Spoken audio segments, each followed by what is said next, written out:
semuanya. Izinkan saya untuk memperkenalkan diri.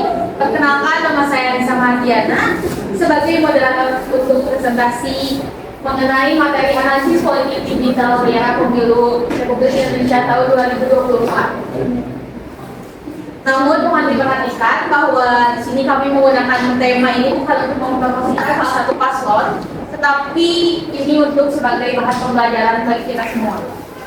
Di sini saya berdiri bersama kelompok 3 yang akan memaparkan materi bersangkutan kepada kelompok 3. Silakan untuk memperkenalkan diri. Perkenalkan, nama saya Farid Al-Jafaraji sebagai pemateri besar. Perkenalkan, saya Raya Faroji sebagai pemateri kedua. Perkenalkan, saya Nabila Zahra sebagai pemateri ketiga. Perkenalkan, nama saya Sarah Deba, pemateri keempat. Perkenalkan, saya Syifa Fauzila, pemateri kelima. Perkenalkan, nama saya Saskia Fairunisa sebagai pemateri keenam. Perkenalkan, nama saya Mutia Zahra sebagai pemateri 6. Oke, sesi memperkenalkan anggotanya sudah selesai. Kalau begitu langsung saja kita mulai pembahasan yang pertama yang akan dijelaskan oleh Farid. Silakan kepada Farid. Baik, terima kasih ya Nisa. Assalamualaikum warahmatullahi wabarakatuh. Waalaikumsalam warahmatullahi wabarakatuh. Oke teman-teman, izinkan saya menyampaikan sedikit materi mengenai revolusi industri 4.0. Revolusi industri 4.0 mengawali perubahan sistem tatanan politik yang ada di seluruh dunia, terutama di Indonesia. Revolusi industri 4.0 adalah di mana tenaga manusia digantikan oleh tenaga mesin dan komputer untuk tujuan mempermudah. Aspek politik pun terpengaruh dengan adanya revolusi ini karena di dalam penerapannya dibutuhkan penggunaan yang namanya komputer dan mesin, sehingga muncullah istilah yang dinamakan politik digital yang akan dijelaskan oleh teman saya nanti. Terima kasih. Wassalamualaikum warahmatullahi wabarakatuh. Waalaikumsalam warahmatullahi wabarakatuh. Baik teman-teman, untuk materi selanjutnya akan dilanjutkan oleh Nabil. Silakan kepada Nabil. Oke, terima kasih kepada moderator. Selanjutnya, tadi kita sudah mengetahui mengenai apa itu revolusi industri dan kenapa revolusi ini bisa mempengaruhi aspek politik sehingga memunculkan adanya istilah politik digital ini. Nah, apa sih sebenarnya politik digital ini? Politik digital ini merujuk pada penggunaan teknologi dalam segala aktivitas politik. Misalnya, ada kampanye online, ada demokrasi digital, analisis data, dan juga interaksi pemerintah dan masyarakat di internet. Sekian dari saya, terima kasih. Baik, terima kasih kepada Nabil. Materi yang selanjutnya akan dibacakan oleh kepada Raya. Silakan. Terima kasih kepada penonton. Dikasih. Nah, seperti yang dikatakan saudara Nabil tadi, bahwa di dalam politik digital itu terdapat istilah demokrasi digital. Apa sih demokrasi digital itu? Yakni pemanfaatan teknologi komunikasi digital dalam berdemokrasi. Ya, seperti yang kita ketahui bahwa demokrasi itu seperti dahulu kan kita demokrasi secara langsung gitu ya ke pemerintahannya.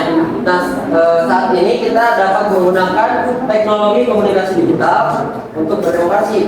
Nah, hal ini tentunya mempengaruhi opini publik dan memobilisasi dukungan melalui saluran digital. Nah, demokrasi digital ini juga dapat dijadikan sebagai strategi berkampanye. Nah, kalian bisa melihat bahwa masyarakat Indonesia ini sangat aktif ya di media sosial. Contohnya pada tahun 2018 ini Indonesia menempati peringkat keempat sebagai pengguna media sosial terbanyak ya di dunia. Lalu pada tahun 2022 sekitar 63% pengguna media sosial di Indonesia mencapai 63% ya, 174 juta pengguna. Kalau di next. Nah, filsuf asal Jerman juga mengatakan, Jürgen Habermas, bahwa beliau mengatakan bahwa demokrasi digital memiliki tujuan supaya semua persoalan yang terjadi di masyarakat dapat dibicarakan secara langsung dan bersama-sama, terutama di bidang politik dan isu-isu terkait. Sekian dari saya, terima kasih. Oke, baik, terima kasih kepada Rai. Yang selanjutnya materi yang akan disampaikan oleh Syara Deba. Silakan kepada Syara. Terima kasih, Anissa. Nah, di sini saya akan memperkenalkan tentang dampak positif dari penggunaan internet sebagai media untuk berdemokrasi. Nah, yang pertama bisa kalian lihat komentar dari Instagram, masyarakat dapat mengungkapkan pendapat dengan lebih mudah dan bervariatif. Bisa kalian ketahui kalau media sosial itu sekarang udah banyak kan, kayak Twitter, Instagram, TikTok.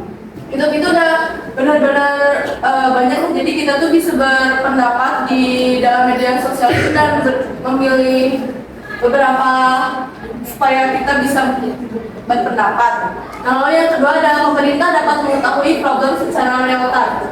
Saya bawa beberapa contoh dari komentar dari kasus Bima Lampung. Kalian tahu kan kasusnya gimana?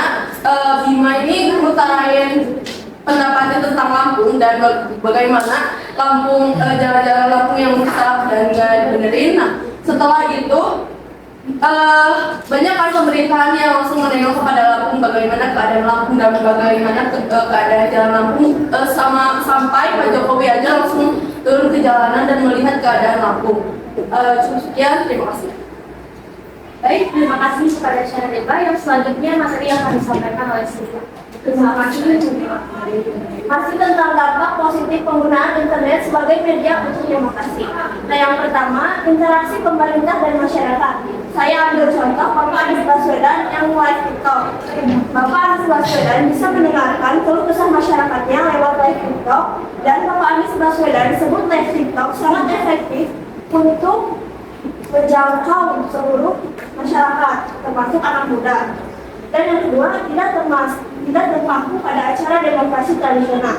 Nah, contohnya kan sekarang banyak caleg dan paslon yang mempromosikan dirinya melalui videotron. Nah, itu termasuk kan tidak terpaku pada acara demokrasi tradisional. Terima kasih. Baik, terima kasih kepada Syifa. Untuk selanjutnya materi yang akan disampaikan oleh Saskia. Baik, terima kasih. Di sini ada dampak negatif penggunaan internet sebagai media untuk demokrasi. Nah, di sini yang pertama ada laporan kebocoran data karena sistem keamanan masih lemah. Di sini ada contoh, bisa dilihat dari data pribadi warga Indonesia yang bocor ke pihak luar negeri dan dijual. Yang kedua ada kesiapan masyarakat yang lemah karena aplikasi yang digunakan masih dari luar negeri, sehingga data-data warga Indonesia dikasih ke pihak luar negeri dan berhubungan dengan ini adanya data-data pihak warga Indonesia bocor ke pihak luar negeri. Yang Baik, terima kasih kepada Sia. Yang selanjutnya materi yang akan disampaikan oleh Farid dan juga Raih. Silakan Pak. Oke, teman-teman. Selain dampak positif, tentunya di sini juga ada dampak negatif penggunaan internet sebagai media untuk demokrasi. Di sini ada harus viral dulu, baru dapat perhatian dari pemerintah. Contohnya banyak sekali ya di sosmed, terutama di sosmed Instagram, TikTok, Twitter, bahkan YouTube. Oke.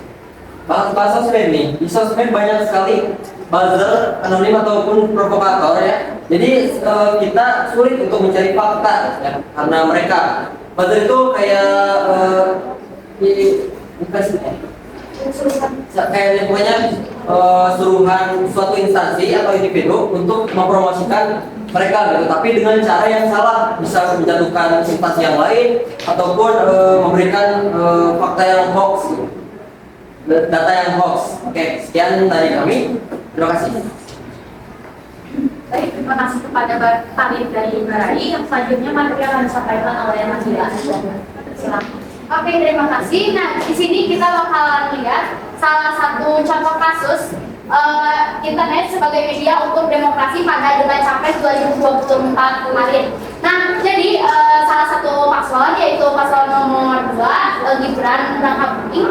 Nah, beliau mengatakan bahwa Indonesia itu memerlukan adanya hilirisasi digital atau adanya pengguna internet yang baik, yang jago trading, ahli-ahli Bitcoin dan sebagainya. Nah, di sini kita bisa melihat gimana sih respon-respon masyarakat, nah terutama pakar ya. Jadi ada dua respon nih. Jadi dampak positif. Jadi diatur sebagai dua sisi, yaitu sisi positifnya menjadi salah satu masalah yang harus diberi perhatian oleh pemerintah. Jadi sebenarnya memang hilirisasi digital ini memang kita butuhkan, tapi di balik itu adanya masalah karena hanya digunakan untuk menarik suara tanpa pertimbangan Nah, kalau mau menghilir, kita harus menguasai hulunya dulu. Namun, Gibran ini hanya menggunakannya sebagai alat untuk kampanye. Nah, sekian dari saya. Terima kasih. Baik, terima kasih kepada Nabila. Dan sekarang sudah ada di penghujung materi, itu akan disampaikan oleh Mutia. Selamat berhenti. Terima kasih. Di sini ada undang-undang terkait demokrasi digital. Undang-Undang Nomor 11 2008 tahun 2008 pasal 27 ayat 3 Undang-Undang ITE. Setiap orang dengan sengaja dan tanpa hak mendistribusikan dan atau mentransmisikan dan atau membuat dapat diakseskan informasi elektronik dan atau dokumen elektronik yang memiliki penghinaan dan atau pencemaran nama baik. Pasal 45, setiap orang yang melanggar pasal 27 ayat 3 diancam dengan pidana penjara paling lama 6 tahun dan atau denda paling banyak 1 miliar rupiah. Nah, alasan undang-undang ini, kami menggunakan undang-undang ini karena dalam pemilu ini selalu menggunakan media sosial, sehingga perlu adanya aturan pemilu dan penggunaan media sosial untuk media sosial tetap terkendali. Terima kasih. Baik, kepada Mutia, terima kasih. Sekarang sudah masuk sesi tanya jawab. Apakah ada yang ingin ditanyakan?